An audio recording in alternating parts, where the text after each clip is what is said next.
क्यों उड़ाती है, जिसके चलते इस फाइटर जेट को उड़ाने वाले पायलट्स जो हैं उनकी मौत हो रही है, उनके परिवार वालों को इतना बड़ा जो सदमा है वो दिया जाता है। तो वो क्यों फ्लाइट कर रहे हैं ये MiG-21 फाइटर जेट।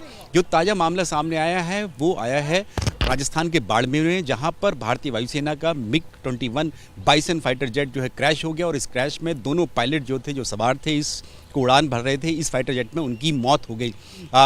इस दर्दनाक जो घटना है, जो दुर्घटना हुई क्रैश की, इसका वीडियो भी सामने आया जिसमें दिखाई देता है कि किस तरह से धू करके जो है पूरा फाइटर जेट क्रैश हो गया है। नीचे गिरने के बाद कई फुट गहरा जो है गड्ढा हो चुका है। लेकिन सबसे बड़ा सवाल ये कि ये भारतीय वायुसेना क्यों इन MiG-21 फाइटर जेट्स को उड़ा रही है।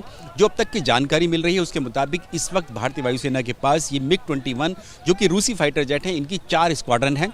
एक स्क्वाड्रन ये माना जा रहा है कि अगले कुछ महीनों में जो है रिटायर हो जाएगी। उसके बाद भी 3 ऐसी स्क्वाड्रन बचेंगी जिसमें MiG-21 बाइसन फाइटर जेट्स होंगे।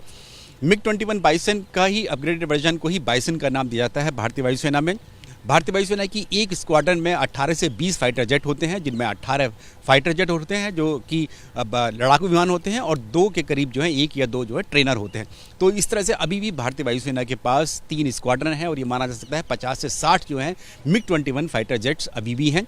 उत्तरलाई एयर बेस में एक स्क्वाड्रन है और इसके अलावा श्रीनगर में भी स्क्वाड्रन है भारतीय वायुसेना की MiG-21 बाइसन की।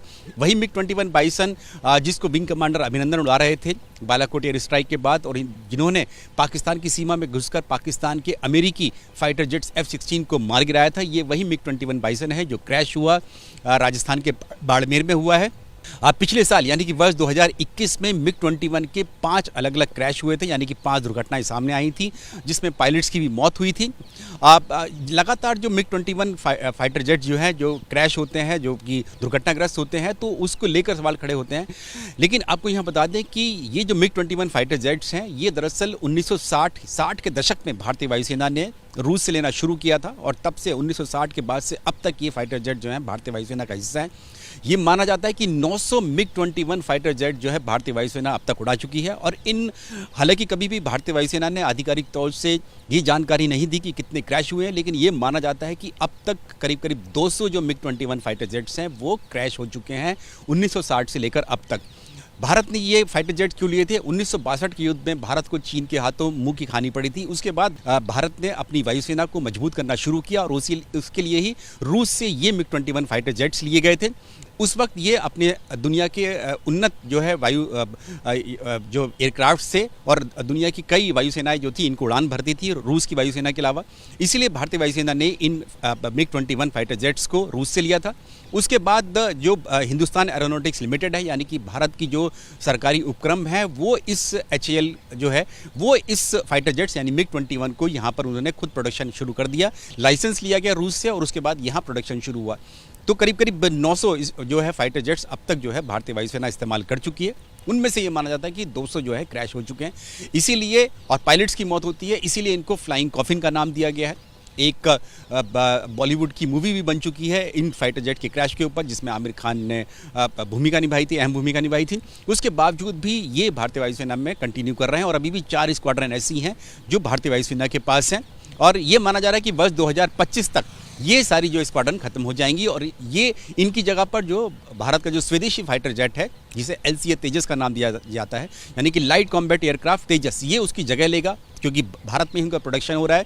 तो धीरे धीरे करके फेस आउट किया जाएगा इन MiG-21 को और उसकी जगह पर LCA तेजस आता रहेगा। जैसे कि अभी जो भारतीय वायुसेना की जो स्क्वाड्रंस हैं, फाइटर स्क्वाड्रंस है, उसमें LCA तेजस आना शुरू हो गया है, उसकी स्क्वाड्रन भी बन गई हैं और भी जो है भारतीय वायुसेना ने HAL को कॉन्ट्रैक्ट दिया है और फाइटर जेट्स को लेने का, यानी कि इन LCA तेजस का लेने का। लेकिन जो लोग इसको उड़ाते हैं, यानी कि जो फाइटर पायलट्स इनको उड़ाते हैं, उनका ये मानना है कि इतनी ज़्यादा क्रैश होने के बावजूद भी ये अपने आप का एक सुरक्षित जो है एयरक्राफ्ट है, फाइटर जेट है और ये जो जितनी भी क्रैश हुए हैं भारत में अब तक हुए हैं, 200 हुए हैं, ये अगर दुनिया भर की वायुसेनाओं की बात करें तो उनमें बहुत कम ये माना जाता है कि इस तरह के एक्सीडेंट्स हुए हैं। जो रेशो जो है क्रैश होने का वो कम माना जाता है और ये फाइटर जेट जो है पूरी तरह से सुरक्षित है, बहुत ही उन्नत किस्म का है। ये दिखाने के लिए हाल के सालों में भारत के 2 वायुसेना प्रमुख ऐसे हुए जिन्होंने खुद इस मिग-21 फाइटर जेट को उड़ाया, जिनमें से एक air chief marshal RKS Bhadauria और दूसरे जो थे air chief marshal BS Dhanoa. इन दोनों ने खुद उड़ान भरी, क्योंकि इस पर सवाल खड़े हो रहे थे कि आखिरकार क्यों यंग पायलट्स को इस मिग-21 फाइटर जेट को उड़ान भरने दिया जाता है। इसीलिए जो भारत के वायुसेना प्रमुख थे, 2 वायुसेना प्रमुख एक के बाद एक बने, उन्होंने खुद इसमें उड़ान भरी और कहा कि ये एकदम सुरक्षित है, ये देश की सीमाओं की सरहद की एयर स्पेस की सुरक्षा कर सकता है, इसीलिए ये कंटिन्यू करता रहेगा। अब जब ये बाड़मेर की घटना हुई है, उस पे बाद खुद रक्षा मंत्री ने जो मौजूदा एयर चीफ मार्शल हैं यानी कि वायुसेना प्रमुख हैं VR चौधरी, उनसे खुद बातचीत की, पूरी जानकारी ली कि आखिरकार ये किस तरह से ये क्रैश हुआ है, और उन्होंने दुख भी जताया परिवार वालों के लिए भी और इन वायु योद्धाओं की मौत के बाद भी। लेकिन वायुसेना की तरफ से साफ तौर से ये कह दिया गया है कि ये फाइटर जेट जो हैं अभी भी भारतीय वायुसेना का हिस्सा बने रहेंगे जब तक कि ये वर्ष 2025 तक पूरी तरह से फेस आउट नहीं हो जाते हैं।